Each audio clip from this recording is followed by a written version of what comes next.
بسم اللہ الرحمن الرحیم۔ السلام علیکم۔ رات کو سونے سے پہلے زندگی میں صرف ایک بار یہ تصویر کر لو، میری گارنٹی ہے کہ صبح اٹھتے ہی سارا دن آپ کو غیب سے ڈھیروں پیسے ملتے رہیں گے اور ہر کوئی آپ کا ادب کرے گا۔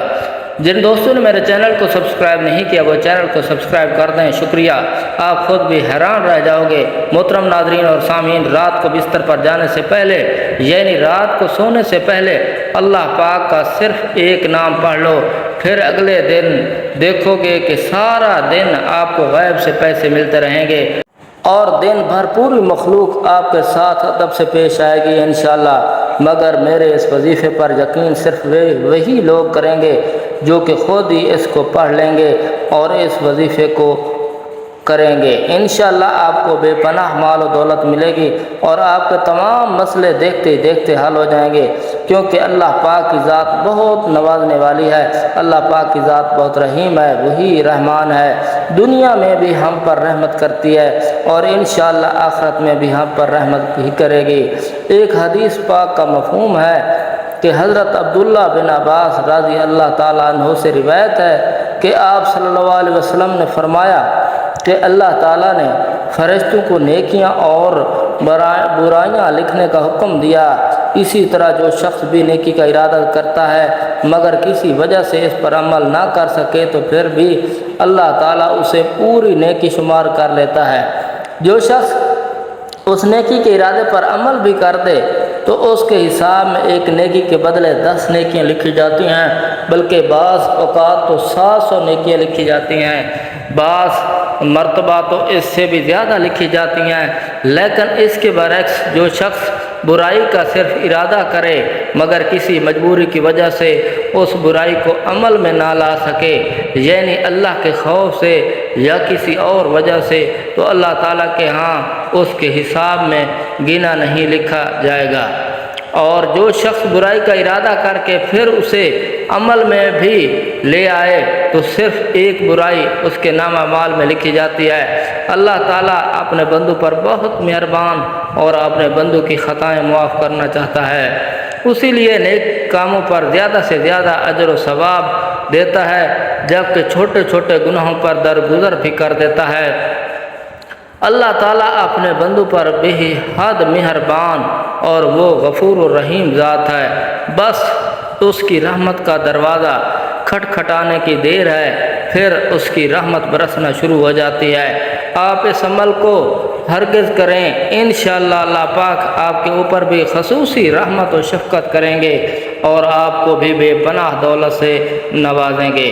اور اسی طرح ایک اور روایت کا مفہوم ہے کہ ایک شخص جس نے پوری زندگی میں کبھی کوئی نیکی کا کام نہیں کیا تھا، پھر جب اس کا آخری وقت قریب آیا، موت کے وقت اپنے گھر والوں سے کہنے لگا جب میں مر جاؤں تو مجھے جلا دینا، پھر کچھ راکھ جنگل میں ڈال دینا، کچھ دریا میں بہا دینا، کچھ راکھ آندھی میں اڑا دینا، خدا کی قسم اگر اللہ نے مجھ پر قابو پا لیا تو مجھے ایسا عذاب دے گا جیسے دنیا میں پہلے کسی کو نہ دیا ہوگا۔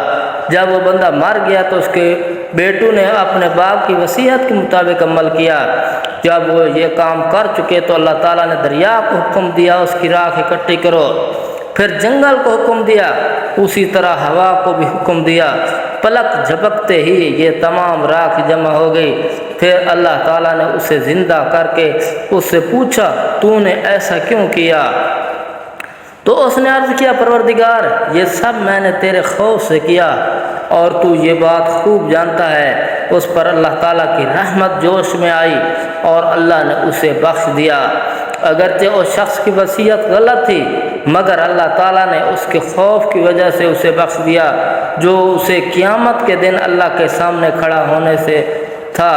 محترم ناظرین، اس سے یہ بات ثابت ہوتا ہے کہ اللہ تعالیٰ سے خوف کھانا اللہ تعالیٰ کی رحمت کو متوجہ کرتا ہے۔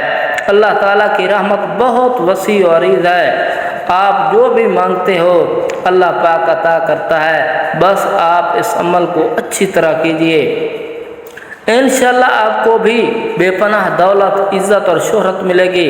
آپ مزید وقت ضائع کیے اس عمل کا طریقہ کار جان لیجئے، کچھ احتیاط بھی جان لیجئے۔ کہ آپ نے اس عمل کو صرف رات کے وقت کرنا ہے، سونے سے پہلے اس عمل کو کر لینا ہے، عشاء کی نماز پڑھ کر اس عمل کو کر لیں، پھر جیسے ہی صبح آپ کی آنکھ کھلے گی تو سارا دن غیب سے مدد اور نصرت ملتی رہے گی۔ یہ عمل بے شک آپ بیٹھتے ہیں تب کر لیں یا آپ لیٹ گئے ہیں تب بھی کر لیں، بس عشاء کی نماز کے بعد سونے سے پہلے اس عمل کو کر لیں، جیسے ہی آپ کی آنکھ کھلے گی سارا دن دولت عزت ملتی رہے گی۔ یہ عمل ابھی میں آپ کو بتاؤں گا، آپ نے اپنی جگہ سے نہیں اٹھنا، اسی جگہ پر بیٹھے بیٹھے آپ نے اس عمل کو کر لینا ہے۔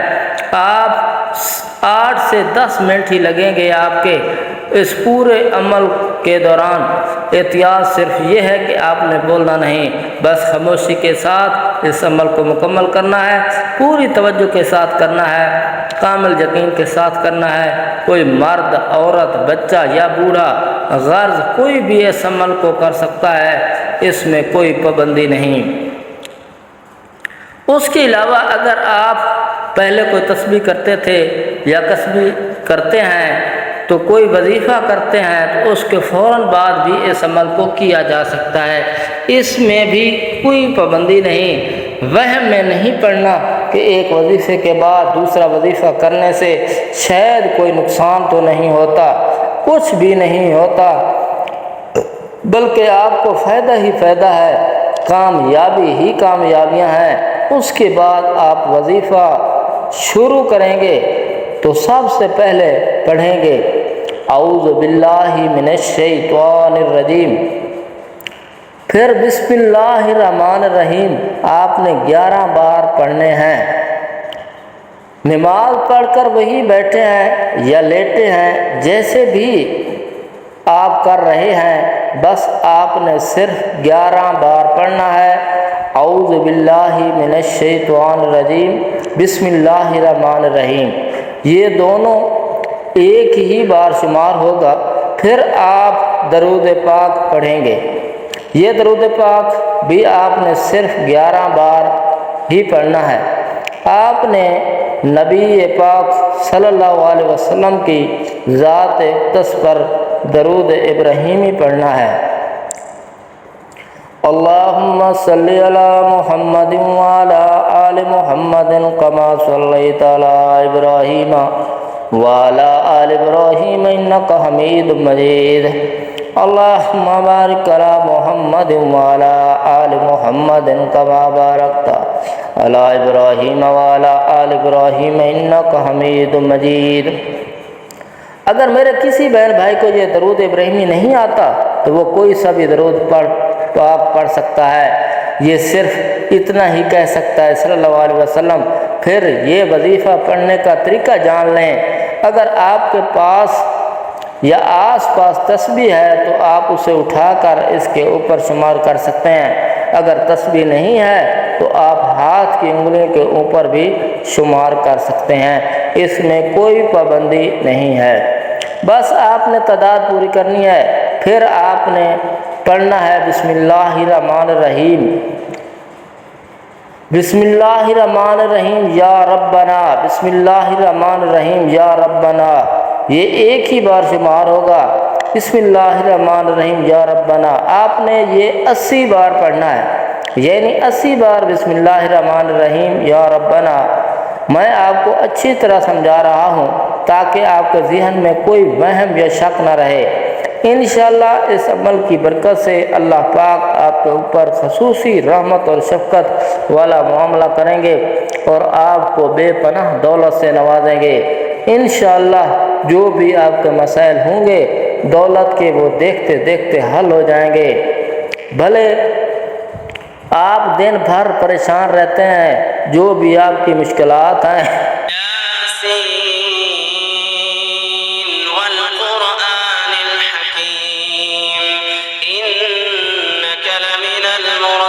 على صراط مستقيم